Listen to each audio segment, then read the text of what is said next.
Полициски службеници од Кочани вчера ги привеле БД 31 година од село Бања и Ј 41 година од село Чешиново и ДД 25 години од село Бање Кочанско, информираат од МВР. По претходно добиени сознанија дека на подрачјето на Кочани се вршат прекршоци по член 80 од Законот за оружје и кривични дела во врска со неовластено држање на оружјето по член 396 од Кривичниот законник, при извршена контрола од страна на полициски службеници кај БД била пронајдена и одземена ловечка пушка собственост на СМ од Кочани.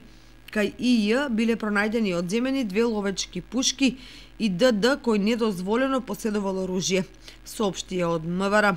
По документирање на случајот против лицата ќе бидат поднесени кривични пријави по член 396 од Кривичниот законник, а против ИЈ и СМ ќе бидат поднесени прекршочни пријави по член 80 став 1 од Законот за оружје.